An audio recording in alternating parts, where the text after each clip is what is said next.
Well, you long-suffering viewers of this YouTube presentation on public interest before corporate interests, guess what? Next week, we're going to go to stage 3. But yes, Joe, we're already in stage 3. No, not stage 3. Stage 3 regarding microphones. Now, I know a number of our regular listeners are not happy with the quality of the voice. Now, we did make a decision a year ago when we commenced these presentations to do them outside, not in some type of sterile studio. Obviously, our options are now limited because of us social isolation issues. They're quite limited, but we will continue, and hopefully when we get the new microphone, which I've outlaid $300 for, it'll work out and we'll get rid of this wind noise. But if it doesn't, it doesn't, because I'm sick of cringing, carping, complaining consumers. Now, I know there's a lot of things to feel negative about. COVID-19, social isolation, people losing their jobs, 5 million people having to access emergency food supplies last week, a government social security net which has got holes so big that millions are going to fall through it, and the list goes on. And then there's the acquittal of Cardinal George Pell by the High Court, a unanimous decision. I know it all seems very depressing, but unfortunately that's what they want us to be. They want us to be depressed. They want us to think that there is no point fighting City Hall. There's no point having dreams. There's no point having aspirations. There's no point trying to change society. And I've been amazed with the number of conversations I've had over the past year with many people, some face-to-face, some on social media, how depressed people are regarding the possibility of change, not just radical change, but any change.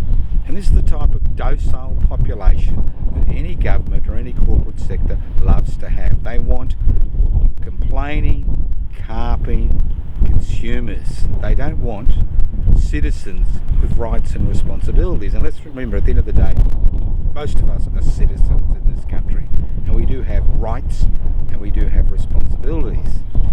And for those of you who think that change is impossible, look at history. Look at the course of history.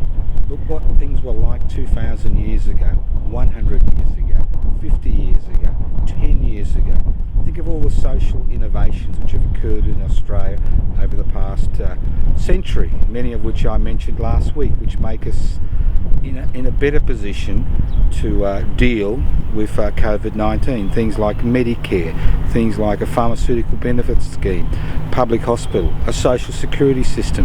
And despite governments of all political hues, including the Liberal National Party and the ALP, attempting to destroy many of these gains which were made by working people protesting, demanding, and finally achieving reforms, we wouldn't be in this positive situation today if those people had believed there's no point fighting City Hall. Every day I wake up, I believe there is a point in fighting City Hall, not just in terms of being a permanent protester, but in terms of believing that real, radical, economic, social, cultural change is not only desirable and necessary, but it's also possible. And that's what these presentations are about, is to actually, I could stand here and I could waffle on about this and that, and maybe some of you think I am waffling on about this and that, and I could be as negative as I like, because there's a lot of things to be negative about and there's a lot of things to be depressed about. But at the end of the day, there's a lot of things that you and I can do to change things. Think of all those people who are involved in the anti-slavery struggle 2 centuries ago.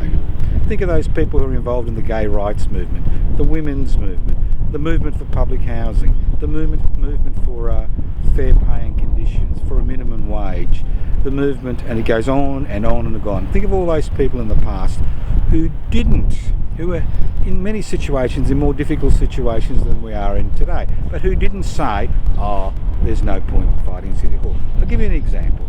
Let's look at the George Pell situation. Now, anybody with any legal training could have told you that the High Court was going to overturn Pell's conviction. It didn't hold up.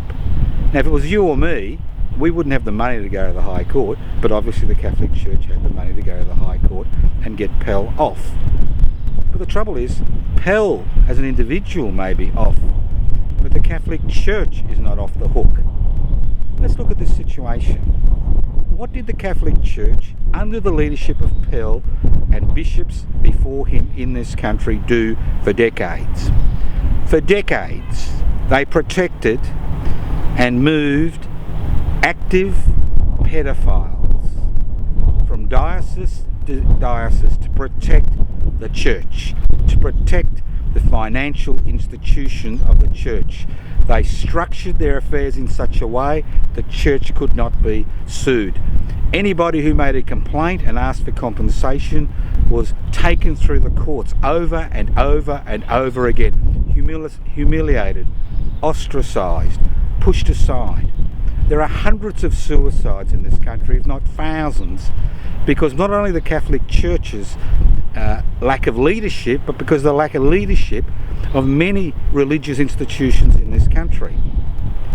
And although Pell's been let off the hook, the Catholic Church, which was responsible for over 60% of the child abuse allegations that were brought up in the Royal Commission into Institutional Child Abuse, has not been let off the hook. Now, if I did 1/1,000,000th of the damage that had been done to Australians, fellow Australians in this country over the last 5 to 6 decades, I would be in jail for the rest of my life and they'd throw away the key. But as far as the Catholic Church is concerned, we as taxpayers continue to finance their schools, their universities, their hospitals, to the tune of billions of dollars every year. Billions of dollars. They don't pay tax, they don't pay land tax, they don't pay rates, and the list goes on and on. How can we as a people continue to fund an organisation which showed such little respect and empathy and compassion for its own people, its own members of its own congregation, who fought that the brothers and sisters who have been active pedophiles in the community should be protected and moved to another diocese where they abused more children? We've got this ridiculous situations of priests being moved to 5 or 6 dioceses abusing hundreds of children when it could have been stopped at the very beginning. Pell was not in jail because of the accusations which were made against him. Pell was in jail because the jury felt that somebody had to pay the price for the lack of leadership that was shown in this country and overseas by elements of the Catholic Church which were hell-bent on hiding what was occurring, which were doing nothing to assist the victims, which were using every legal loophole to escape judgment. And they continue to escape judgment. Look, I'm an atheist. I don't care if you're Hindu, Muslim, Jew, Buddhist, Catholic, Shintoist. I don't care what you are. But the fact is, why should public funds be used to bankroll religious institutions? Why shouldn't those funds be used for the public sector? I think at the very least, 50% of Catholic assets in this country should be taken over by the government, at least as punishment for what occurred. They don't care about individuals. All they care about is their institutional structures and their finances. So no wonder people are depressed. You don't have to be depressed, because the reality is people have focused all their attention on Pell. We should be focusing our attention on the fact that every year we give billions of dollars of money, public money, my taxes, your hard-earned cash, to religious institutions to peddle their ideas. I don't care what ideas they peddle, whether it's the Church of Scientology, whether it's the Catholic Church, as long as they don't get 1 cent. Let them raise their own money, to fund their own schools. That's the first thing. So no wonder people are depressed, but you don't have to be depressed. You have to say, you look beyond the immediate, you look at the far-reaching consequences. You say, why are we still funding this? who keep putting pressure on politicians, because what they hate is pressure. And just focusing on Pell and his acquittal is really a total waste of time, because the original case was porous. What we should be focusing on is why the Catholic Church has got away with this, why haven't they paid a huge financial penalty, and why do we continue to support them as taxpayers. Now, COVID-19, let's move on to COVID-19. Social isolation, social distancing, we seem to be having an impact, because obviously there's no cure, there's no vaccination, and there may never be a vaccination. But think of the damage that's occurring in the society today as we struggle to deal with the COVID-19 crisis. 5 million people accessed private charities for food last week. 5 million Australians. That's 1 in 5. 20% of the population found themselves in that situation. When you look at the governments at the state level and federal level not coming to any conclusions regarding rent and rent assistance for people who've lost their jobs, you can see there's going to be a tsunami of people in difficult circumstances. And when you look at the government's commercial response to people with commercial leases, it's a pathetic response. You're still going to have to pay the money for the lease. You still can't break the lease. You still can't break the lease. You still got to pay the money. It's extraordinary. Maybe it's deferred for 2 years, but you still got to pay it. And then when we look at their so-called job-keeping efforts, most of that money is not going to go to individuals, although theoretically it's supposed to go to individuals. We're going to find that, and I've already seen schemes where employers, dodgy employers, are going to pocket that money and just give half of it to their employees and pretend they've given them the whole lot. Just extraordinary. So it's not the panacea. This is the honeymoon phase. I know it sounds ridiculous. This is the honeymoon phase of the COVID-19 crisis. People are going to get sick. People are going to die. But the social dislocation, which is absolutely necessary, is going to cause so much harm, not just to Australians, but people around the world in the next 6 months, that it's hard to fathom. And my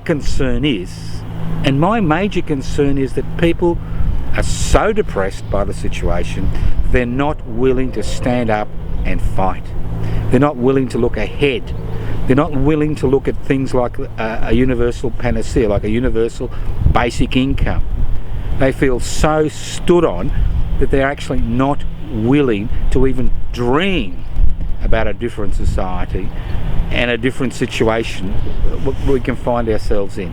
I mean, I've spoken over the last few weeks regarding a universal basic income, collectives and cooperatives, forming a third arm of the economy in a capitalist society, and the list goes on and on. There's many things we can demand, and we can start demanding them now. We don't have to get together in crowds. We can do it through the internet. We can do it through the phone. We can do it through letter writing. I mean, Australia Post is still functioning.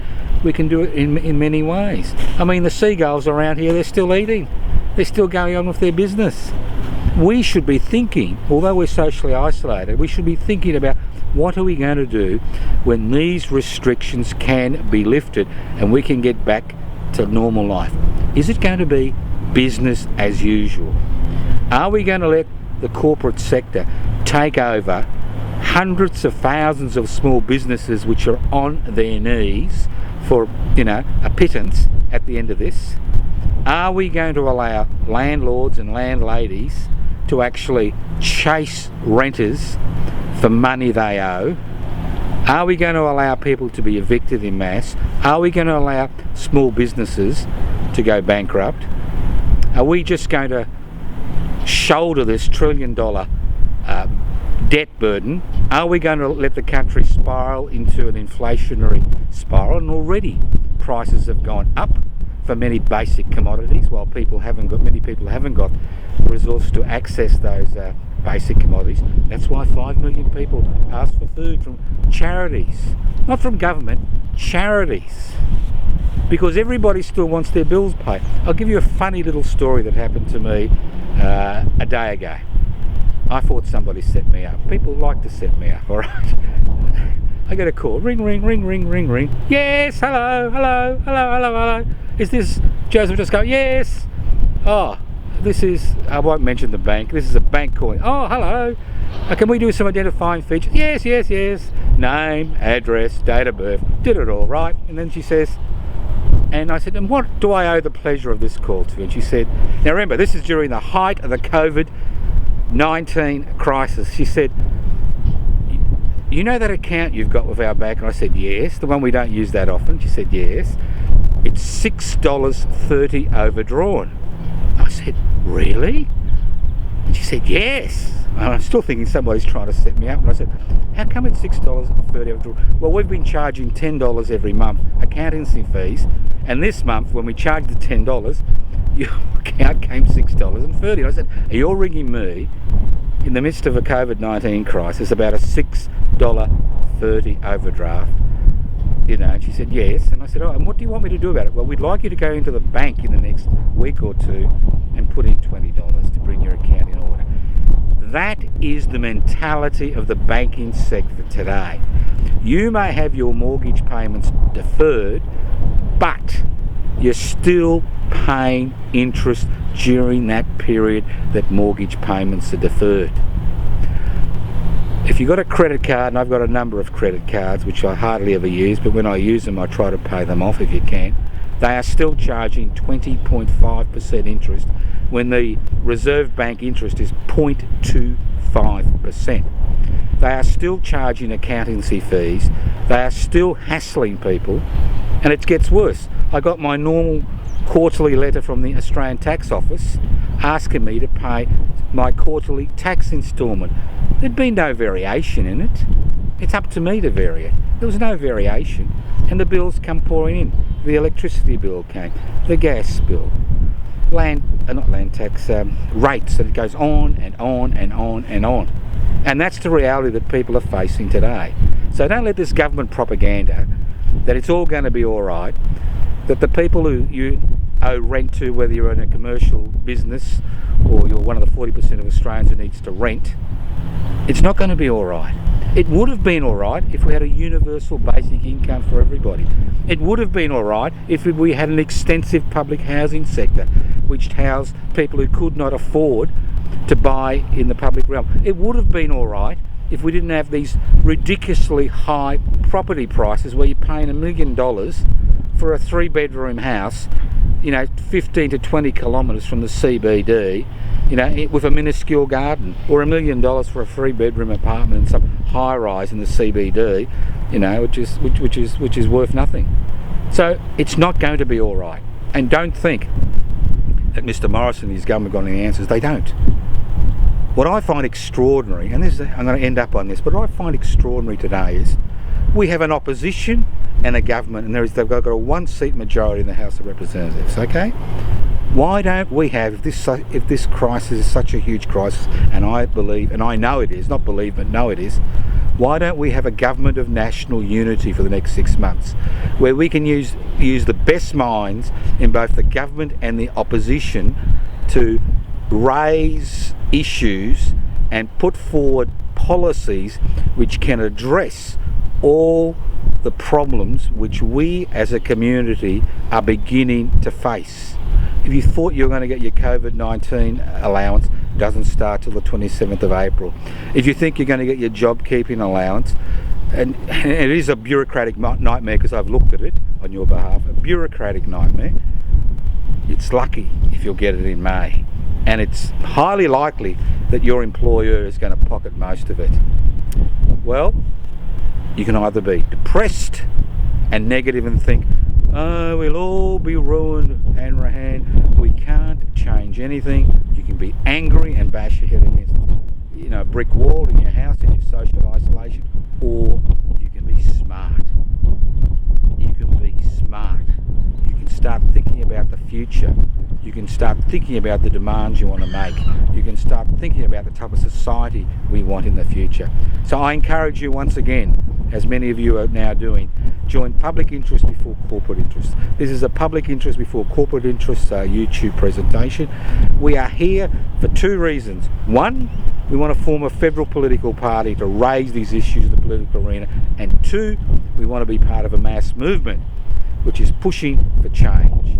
And I can assure you, as soon as these restrictions are left, on the day they are left, we will be organising demonstrations for a universal basic income as a necessity, as a cushion for forthcoming pandemics, the climate emergency, natural disasters, and the possibility of war. Thank you. Hopefully next week we'll have the perfect microphone for you and you'll be able to listen once again, but don't just listen, do something. Pipsy.net is the PIBCI. Download it. Haven't got a computer, it's not working, overloaded, write to us at Post Office Box 20 Parkville 3052, or you can always leave a message on 0439 395 489. Next week, who knows what we'll talk about.